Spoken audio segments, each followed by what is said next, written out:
So good afternoon, everybody. Again, this is AJ Ehrenstein, Dean of Beyond Barnard. I'm here on campus today wearing my candy corn mask because it is spooky season, and I'm here in the flesh at Barnard, and it feels very good, although a little soggy.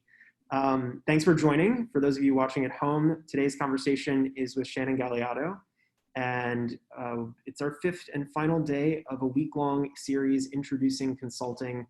And today, we will get perspective directly from Shannon, who is an associate consultant at the Boston Consulting Group, BCG.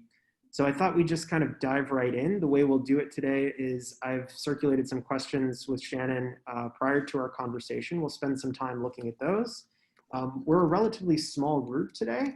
So if you all have questions during, I would say, feel free to just put your hand up and go off mute if you feel comfortable doing that. As always, since the conversation is recorded, if you feel more comfortable relaying your question via chat, I'm happy to play facilitator there.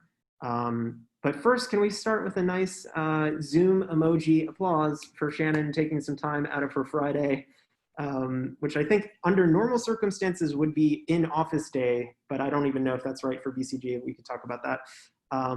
Thanks for joining us. And first of all, how you been doing these last 7 months? Is everything okay? You okay? Things are good? Things are good. It's been strange adjusting, but I feel like I'm now in a good flow. I still need to get external monitors. That has been a struggle the past 7 months, but hopefully in the next couple weeks I'll do that because I feel like it's time to invest. Real monitors are a game changer. For sure. Being on a laptop is just awful. So tell us a bit about yourself. How did you find your way to consulting from Barnard? I think it's always interesting to hear how people think for the first time consulting might be for me. What was that process like for you? And, how's it been going since you started at BCG? For sure. So I graduated from Barnard in 2019.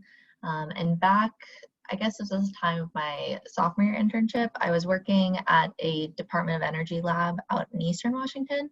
I'd studied math and computer science, and so was trying out the whole programming for a summer thing. And was working on a project where we were helping build a dashboard for the CIO and his directorate at the lab, and realized while I loved coding, maybe not, and I didn't love it enough to have it be my day job. And what I really loved was talking to the CIO and his team about the business needs that they were trying to fulfill with the product. And so thought okay, if I like solving the business side of these issues, what could I possibly do? And did a bunch of research online, kind of randomly came across, I think it was maybe a BCG or McKinsey article about consulting, and was oh, this sounds interesting. I'll try it out. And so when I came back for my junior year, applied to a couple different firms, ended up getting interviews, going through the process. And as I say, the rest is history. Ended up at BCG. So I love that. So it wasn't necessarily something you were angling for. It was kind of something you almost stumbled upon. Yeah, I think over my summer, I was this could be interesting. I was also considering, just because I had the math and CS background, maybe PM roles could be a good fit.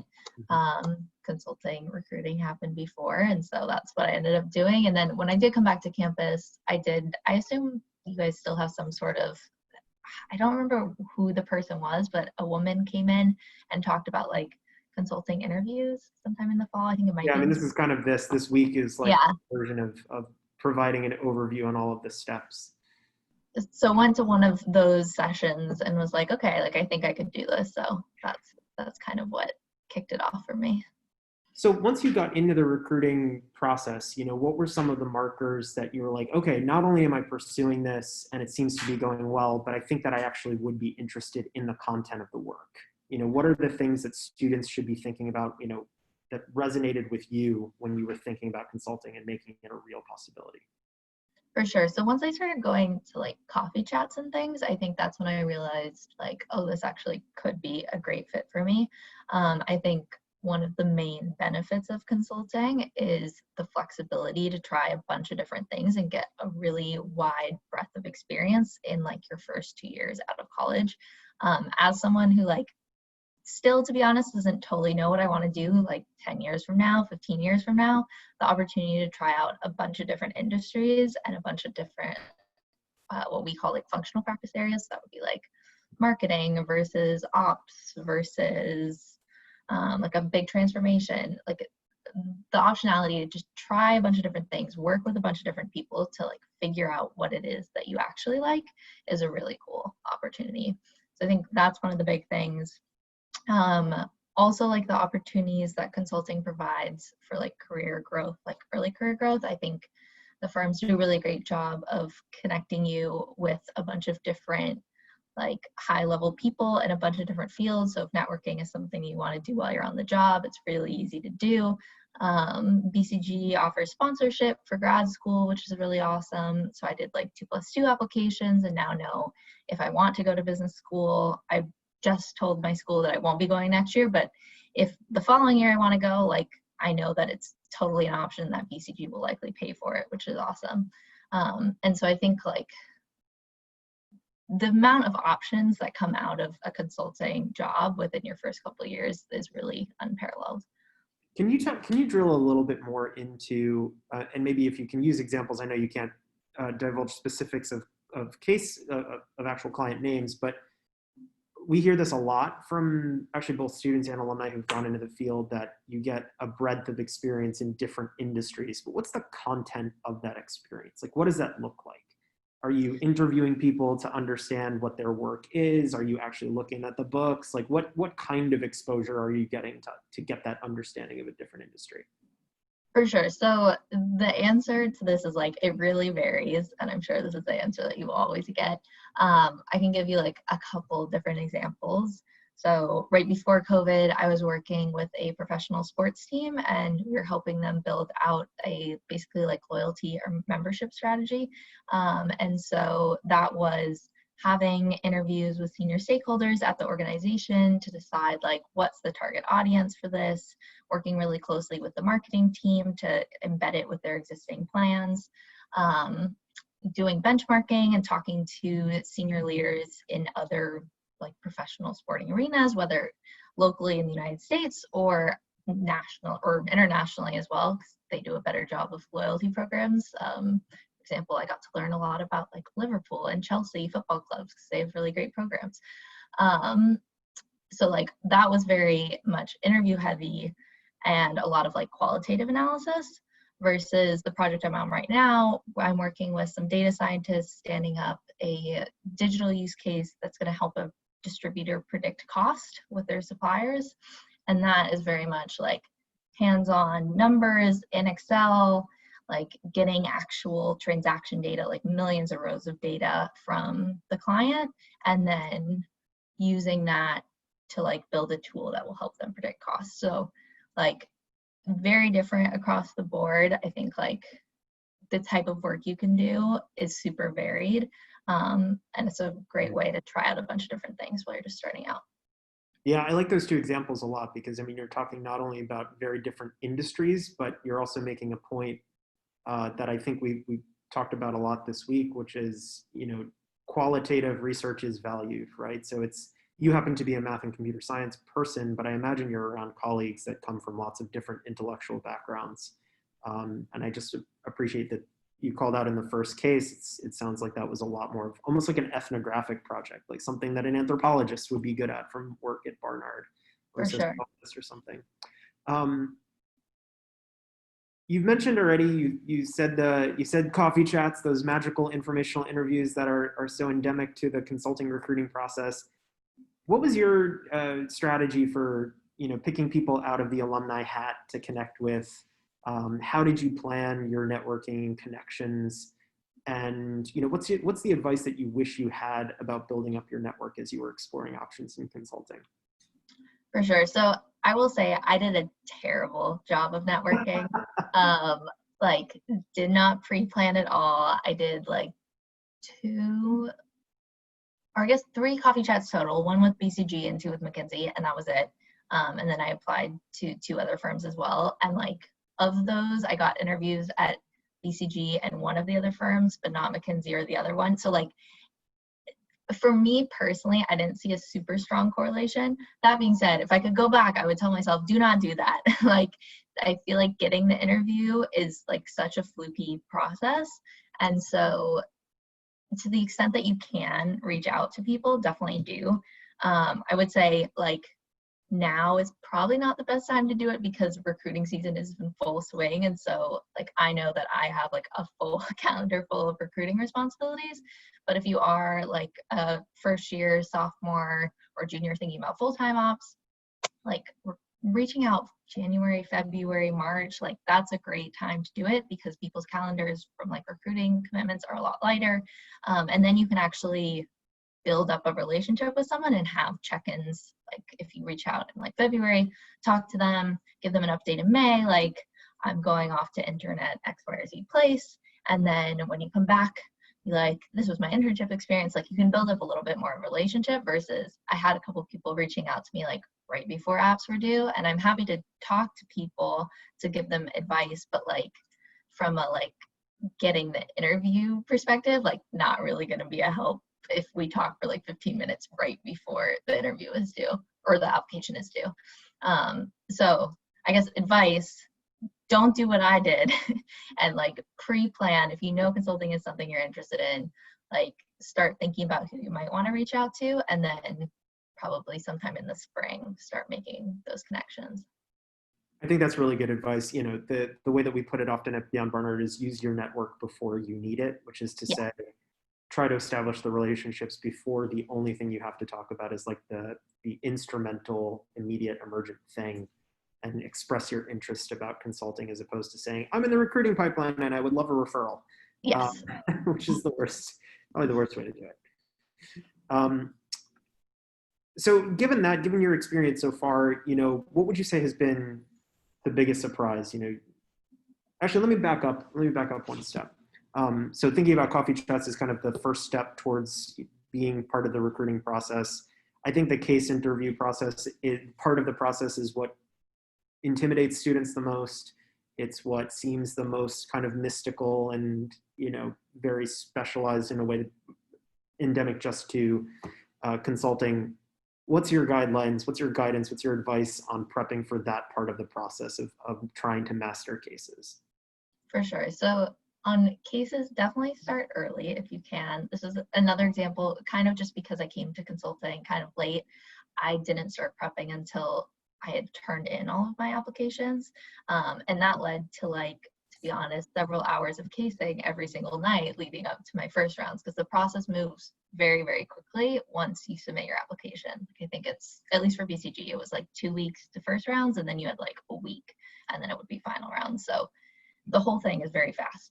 I think like the best thing to do is, like, obviously, like everyone recommends like read Victor Chang, case in point, but the best thing you can do is just like start doing cases, because nothing is going to actually replicate the feeling of doing them. Like you can read about them all you want, but you have to actually do them. I found that finding like 1 to 2 people who were also going through the consulting process was really helpful. So I had 2 girls who were in my sorority with me who were also going through it. It helps if you're not like already best friends with them, because you're more accountable to other people than you would be with like a best friend who you can joke around with and get distracted. And I would also say, like, don't neglect also giving cases, because I think you can learn a lot by giving cases to other people as well. And what I found super helpful is, like, I would meet up with one of the girls and she would give me a case, and then I would give that case to the other person. And that way you can see, like, what are things that maybe you missed? What are like creative questions that they came up with that you hadn't noticed when you did the case? And I think like it's a good way to see like different strategies for tackling the same case. And then just for context, like I probably did like 30 cases and then gave probably like 20, and then read through probably about 10 by the time that I had like completed the entire interview process. That being said, like you might not need as many as me, you might need more than me, but like that's roughly the number of cases that I had done by the time that I finished the process. And some of those 20, like that's not necessarily like 60 unique cases. The like 20 that I gave mostly were ones that I had been given. So just for context. I think that's great. I mean, I think that's really good advice that giving cases is often just as effective a way to prep, because what I think is especially helpful about it is you're putting yourself in the mindset of the interviewer. You get the feel of what it is to actually have to mete out the information. And, Sure. it helps to, I mean, I think it just helps to think through it from a different perspective, which is really useful. Let's pause for a second. Do you guys have any questions so far that have come up as we've been talking? I mean, some of what Shannon has talked about has definitely hit on things that we've discussed throughout the week, but just want to give you an opportunity if you want to shout out here. It's okay if you don't. For sure. Okay, so let's kind of press onward. So you said something in the context of one of your other answers about recruiting responsibilities, and I think it's really fun. It's interesting for students to learn that as early associate consultants often have responsibilities that are attendant to recruiting. So, what's the part of the process that you're involved in? How do you participate in recruiting? Yeah, so I'd say like it's fairly common within like your first couple years to be what we call like recruiting specialists. And so I'm paired at a couple different schools for my office.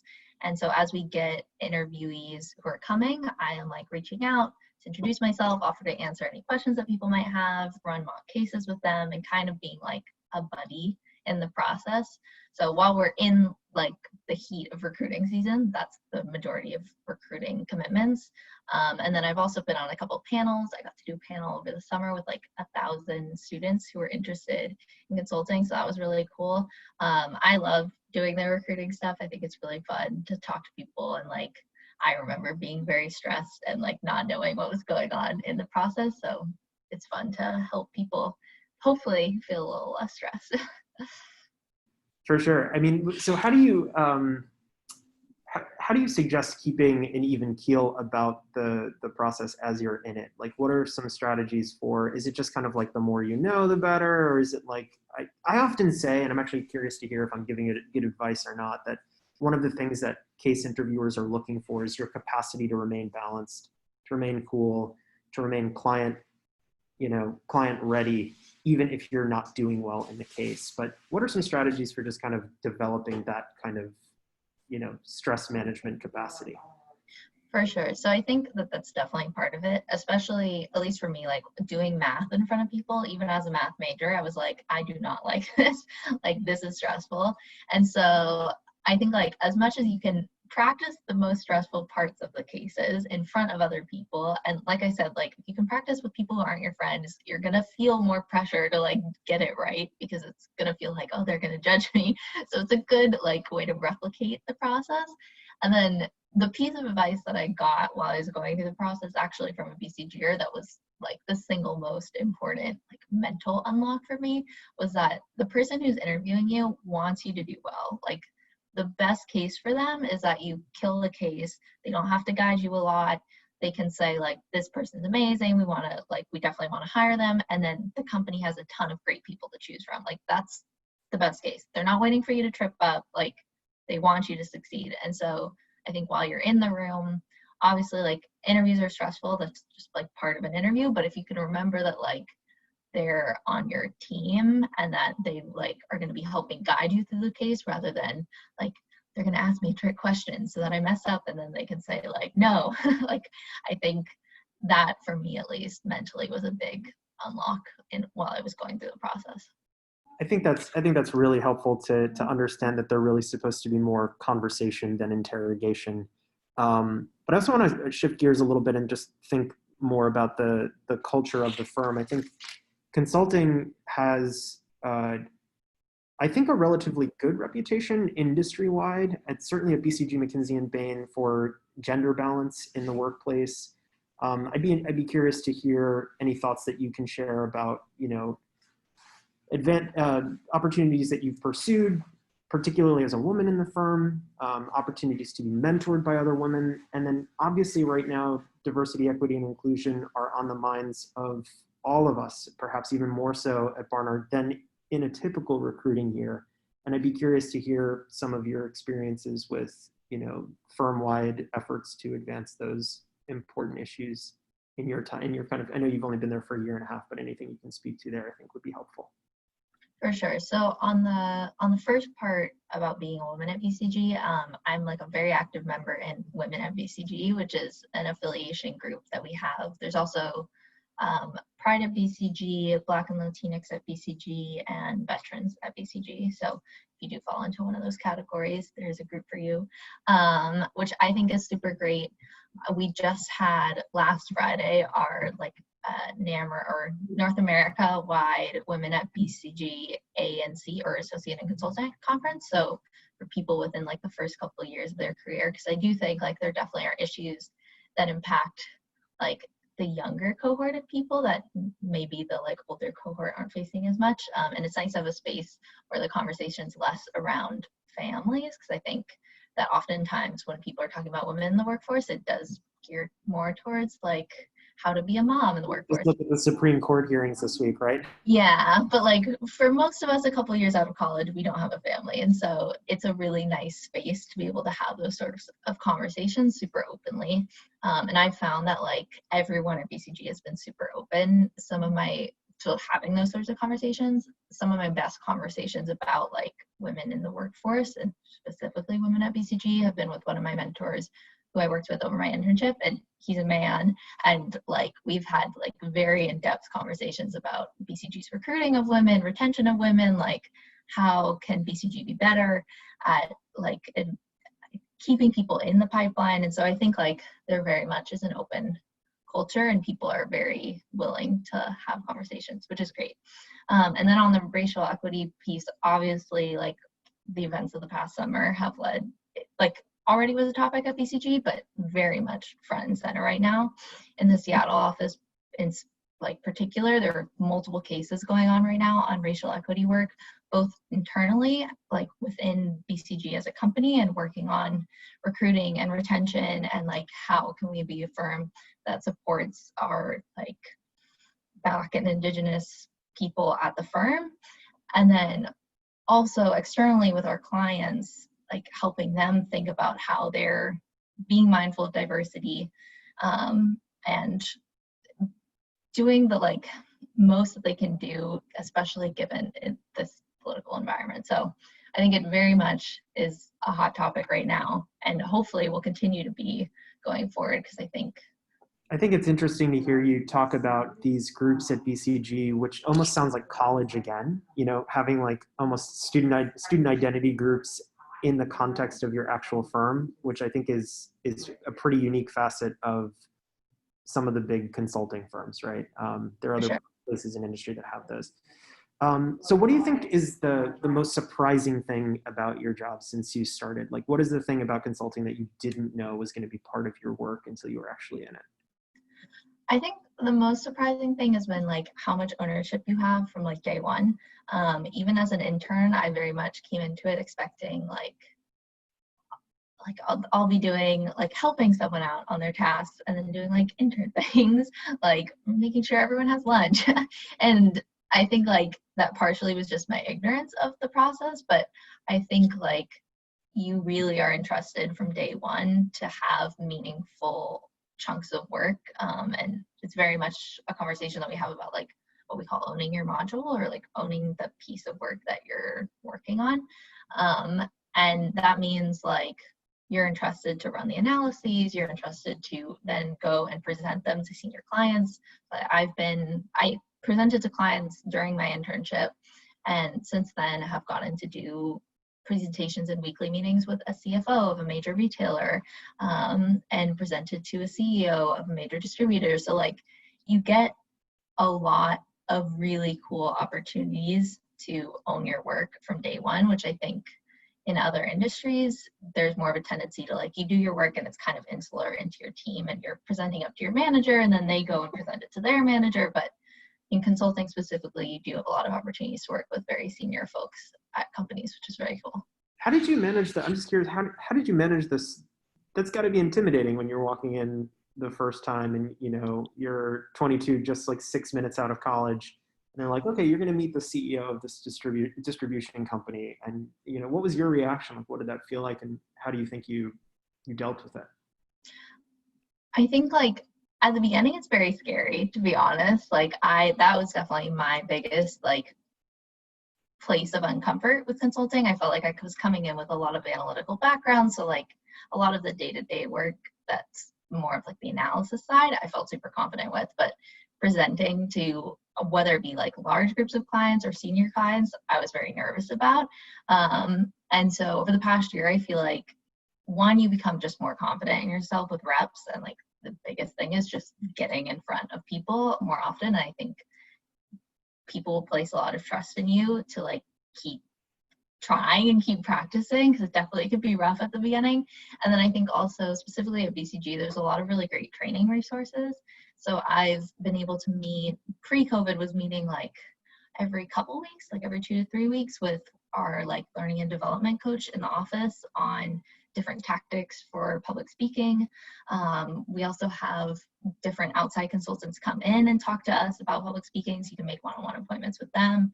And so I think there's a lot of support if it is something, if you're like me and you don't like public speaking, like there is a lot of support to get you ramped on to that process. And conversely, like if you're someone who kills public speaking but are like, what is Excel? Like there's also a lot of resources to teach you those sorts of things. So whatever it is that you're working on, and all of us are working on something, there's a lot of support within the firm to get you up to speed.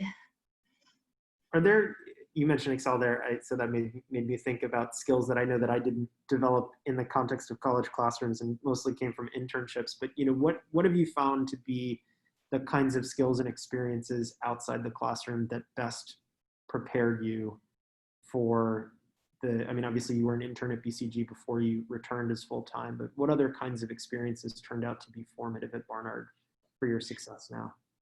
I think any opportunity that you have to like think logically about problems, like break them into smaller pieces and come up with a solution, is like the best experience that you can have. When people ask like, do I need to like review Excel or like, I don't know, read up on a bunch of business terms before I show up, like I don't think that's the case at all. There very much is an expectation when you come in, especially out of undergrad, that like probably don't know a whole lot, and that's okay, and that a lot of learning is going to be on the job.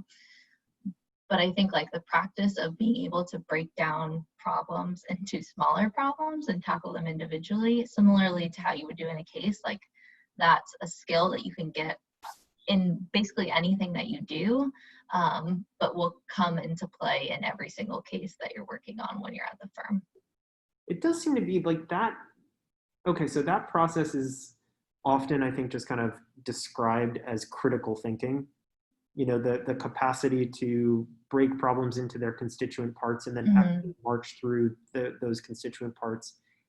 I don't know if I have a question about this. I just find it really interesting because I've talked to so many consultants over the years, and it does seem like it's the industry that thinks most intentionally about that kind of thinking as a real developable skill. I'll use one of your words. It's like by doing reps in this kind of problem solving, you can actually get better at breaking down problems into these kind of strategic nuggets. I don't think it's something that I've seen. I guess I'm trying to think through like what's truly distinctive about consulting work for Barnard students that's not just about the lifestyle. And some of it for me is really about this deeply structured thinking. Yeah, I think like it's super pervasive across like everything that we do at BCG. And like, just as an example, my case team last fall, we like, we're talking about desserts, and we were like, what would be like a framework for how to think about dessert, a MISI framework. And so breaking it down into like fruity versus like on the opposite end of the spectrum, we had chocolatey, and then like cold versus hot. And so like that sort of thinking, like if you can think like that, like consulting is probably a good fit for you. Because I think that's just like our natural inclination in all problems. I definitely have worked with advisees over the years who have, they get so deep into case prep that it's like they start dreaming in cases. It's like flying or invisibility. It's like, I Yes. can't, that cases. I had another question that totally disappeared. I know what I was going to ask. I have made a lot this week of the importance of understanding cultural differences between firms and the problem slash challenge slash kind of exigency to get to know cultures before you get aboard.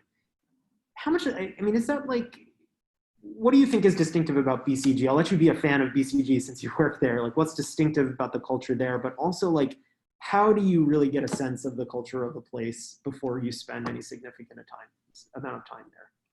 For sure. So on the first part, I think like the one thing that BCGers have in common is that they love to teach people. And this was something that was told to me while I was going through the recruiting process. And definitely since being there, I can like 100% see it in everyone that I meet. Whether that be like teaching clients about our areas of expertise, teaching each other. So an example of this, the head of my office who I was staffed on a case, one day I was working on like a model and he was like, I think like there's a couple better ways you could be doing certain like pieces of this. Like, let me sit down with you for an hour and show you models that I made when I was an associate back in like 2005.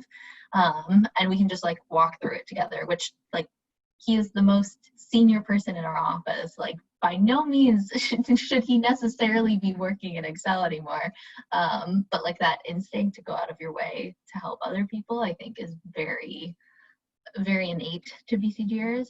And then also just like for fun, like in our office, we have these things called breakfast and learns. We had one this morning where my friend was teaching us about battle royales, which is like a concept in video games, which I knew nothing about. A couple of my friends and I did one on like how to TikTok, because a lot of people, older people in our office were like, what is TikTok? And so I think like very much teaching and learning is at the core of BCG. And then on the second part of the question, which is like getting a sense of the firms before you start, I think this is where networking does come into play, and like going to all the coffee chats that you can, going to all the informational sessions, because I think you do, at least for me, in interacting with people through the recruiting process, like I realized pretty quickly, like BCG / like the people that I was meeting at BCG Seattle were the types of people that I wanted to work with. And I think like more than anything, if you are deciding between firms, you should decide based on the people, because consulting, like hopefully you all know, it's not necessarily a traditional 9-to-5 job. Like the hours at times can be a bit heavy.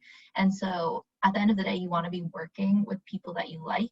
And so I'd say like that should be the like ultimate decision factor. If you do come into a situation where you are making a decision between firms, just because like the people are the most important factor of the job. Can you just, speaking of that, I mean, I realize sometimes, I know I'm jumping around a little bit, but Shannon, you speak, it's so funny, you speak in such an organized way too. Like it's every question, it's like, yep, check that box, forgot. It's really, it's always fun to talk to consultants.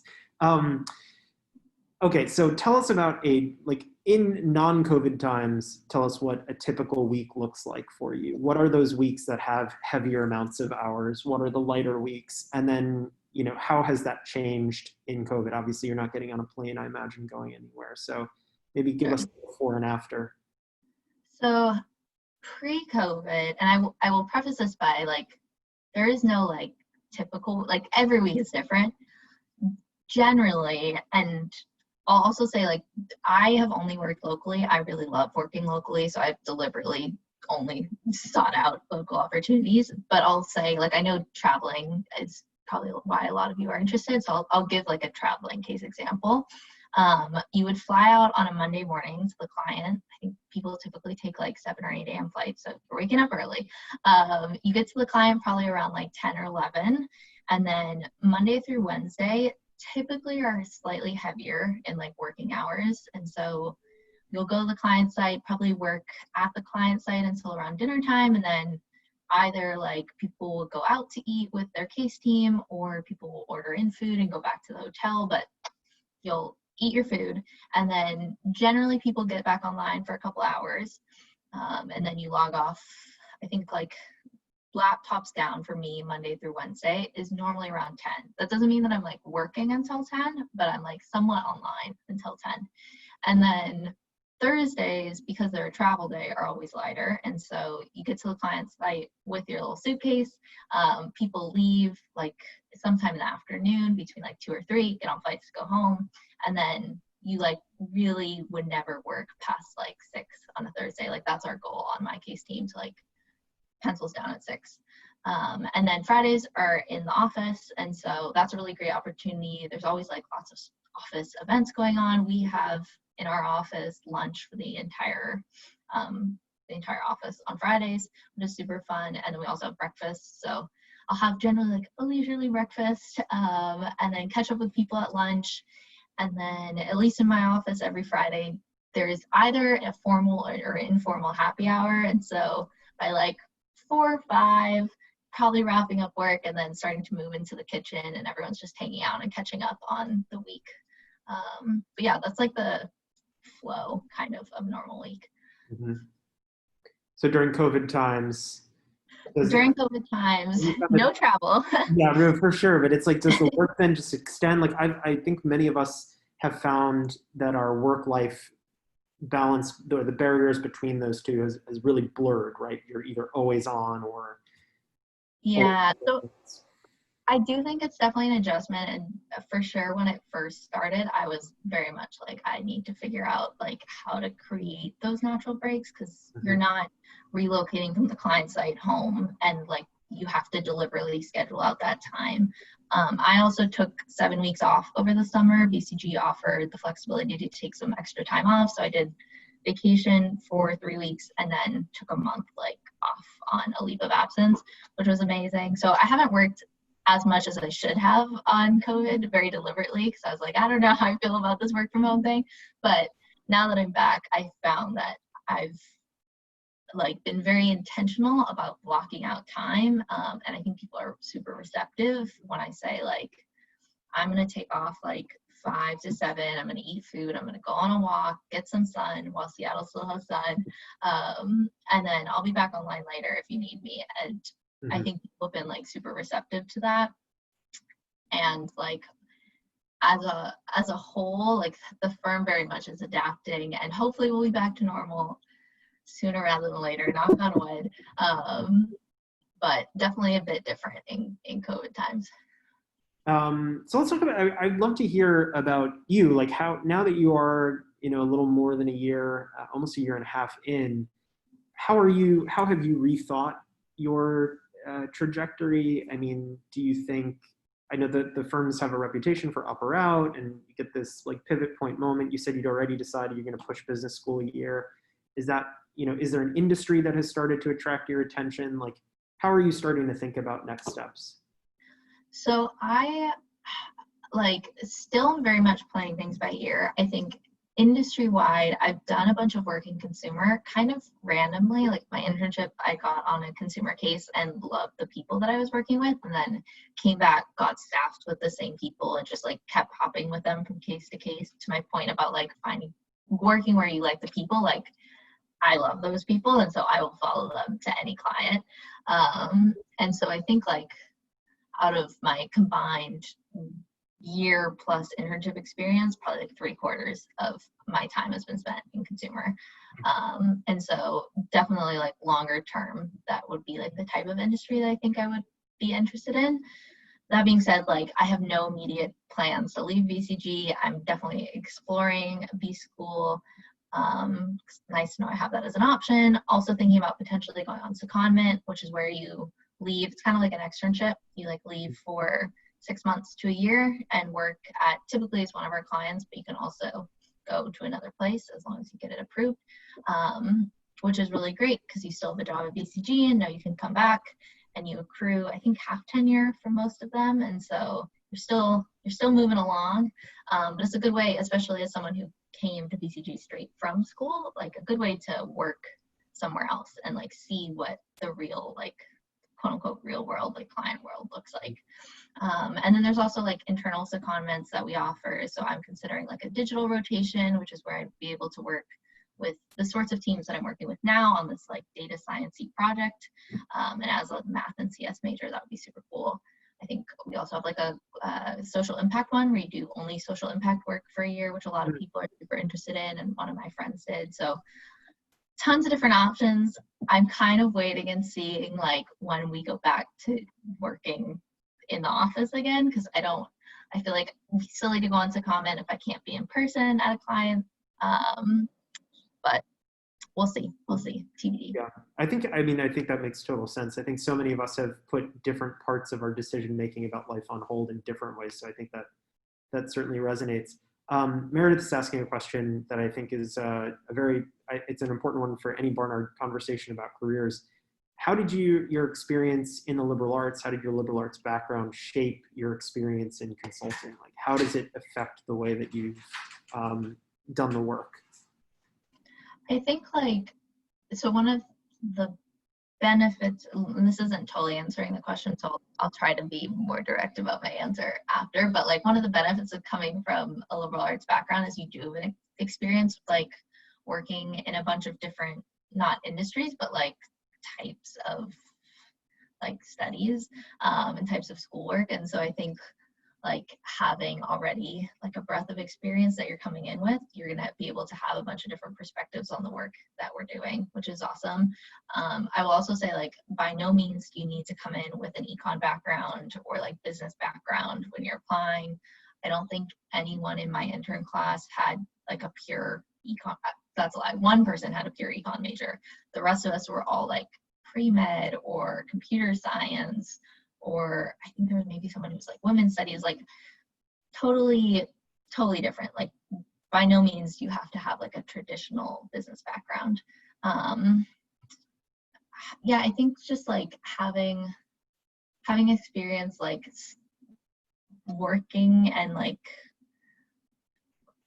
doing work for classes in a bunch of different like, I don't know what the right word is, a bunch of different types of classwork, because I think like the job isn't always the same. So like sometimes you're doing like super heavy like writing things. So as a math and science major, like having like first year English in the seminar, like I know how to write. And so when I do have to write, even if I would rather be doing a model, like I have the background and experience to do it. And vice versa, if you're someone who's more of a humanities person, like you've had to do, I know it's changed, so it's not 9 ways, but thinking quantitatively, I don't know, one of the modes of thinking, I don't know exactly what it is now, but like you've had at least some sort of analytical experience, so I think it helps prepare you for all the types of work that we do at BCG.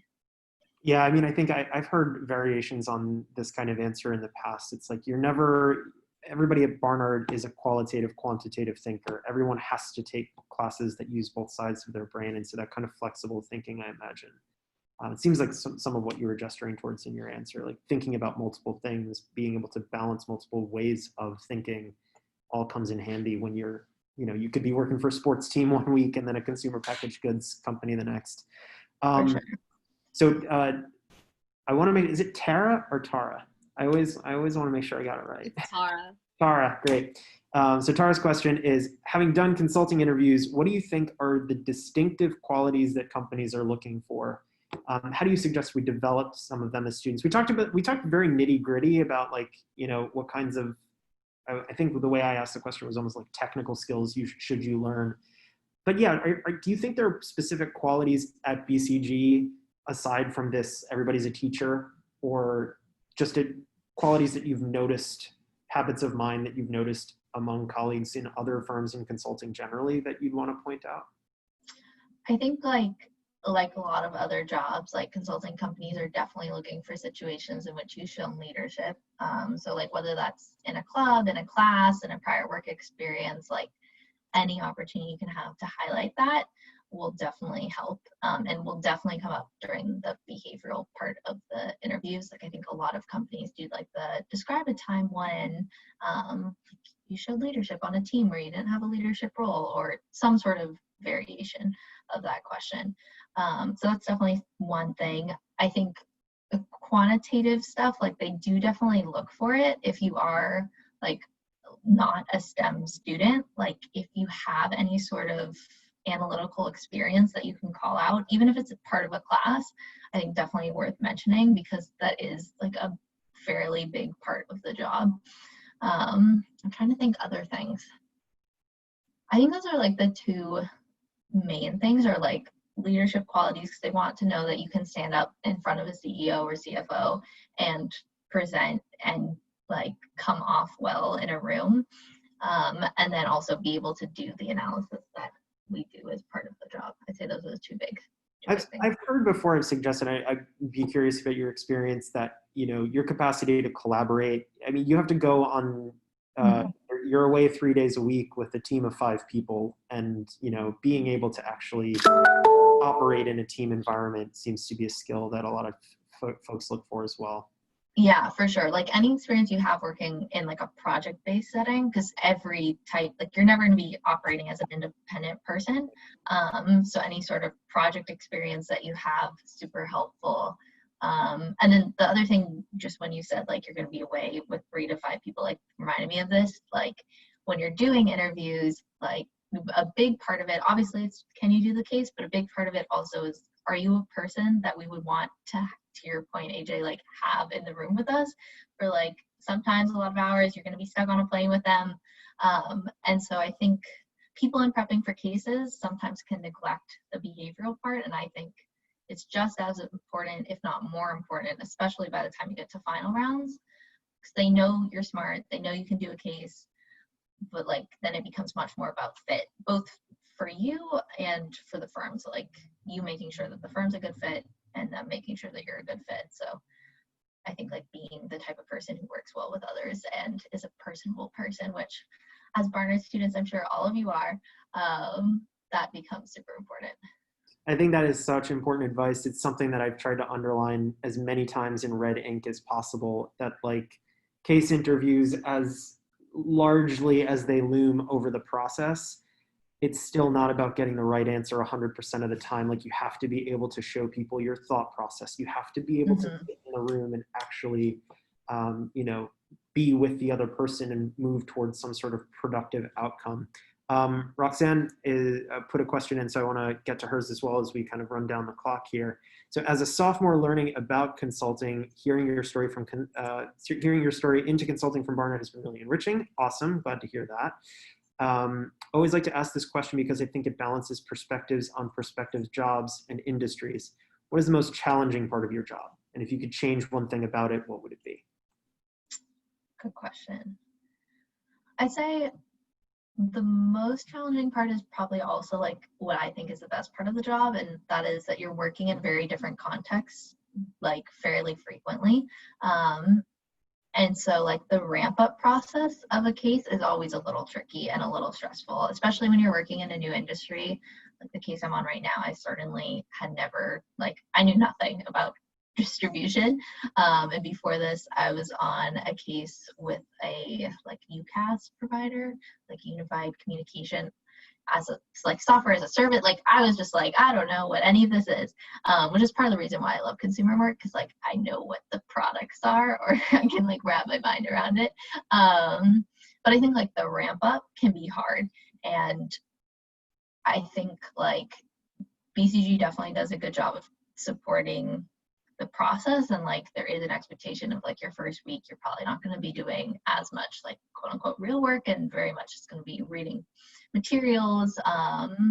We have like a big knowledge like warehouse, not actual warehouse, but like whole host of information that you can read up on various industries, so that's super helpful. But I think like I've found as I've continued in the job that I've been looking more deliberately for cases that are a bit longer, because then it gives you more time to acclimate to the environment. That being said, some people love trying new things all the time. And so for those types of people, like 2 to 4 week DDs, due diligences, are great for them, because they love like the super fast paced ramping up on something, learning a bunch about a bunch of different topics. In contrast, I've done 1 5-month case, and then I'm currently on a 4-month case, which I love, because then I can be very comfortable in my atmosphere, and like have confidence in what I'm talking about, versus being like, I don't know what these words are. So different strokes for different folks, but for me, that's definitely the most challenging aspect.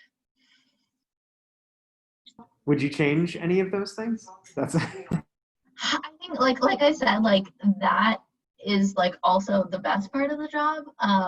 And so I don't think I would necessarily change it. I just think I would like, I think it's, what I would change is I would try more new things when I first started, because I think there also is more tolerance for like people ramping up when you're like first starting, versus like if I'm still at BCG 3 years from now, like I should probably know what I'm doing on any case that I start. And so I guess not something that I would change, but like something to keep in mind is like while you're first starting, and I'm still very much in that phase, but like while you're first starting, try everything, because you never know what you'll like and what you won't like. And then you can kind of figure out like what industry or functional practice area is like a happy place for you, and then can specialize in that as you move on with your career.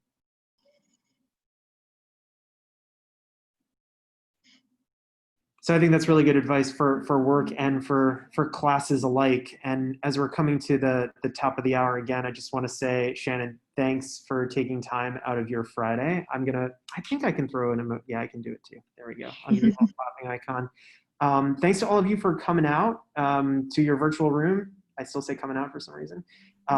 We will share this recording with all of you. We will have more consulting events and more Meet the Consultants opportunities throughout the rest of the semester. In November on the 19th, Lorena Yee, who's Chief Inclusion Officer at McKinsey & Company and a Barnard alumna herself, will give a talk rolling out McKinsey's data on women in the workforce. And that's just one opportunity to meet an upcoming consultant, but we'll be in touch about others. In the meantime, Shannon, thank you again. You made BCG look great. I want to go to whatever fake background I imagine it might be. Is that the Seattle office in your fake background? No, this is actually a random office. Seattle office is beautiful though. So if any of you are interested in Seattle, definitely reach out. We have beautiful views, 360 of the city, 54th floor. It's great. It's great. Oh, that's awesome. Getting on a plane and going cross country sounds like such a magical thing right now. I can't wait to do it again one day. All right, everybody, have a great weekend. Thanks again for joining us throughout the week, and we will talk to you soon. Take care. Thank you. Bye. Thank you.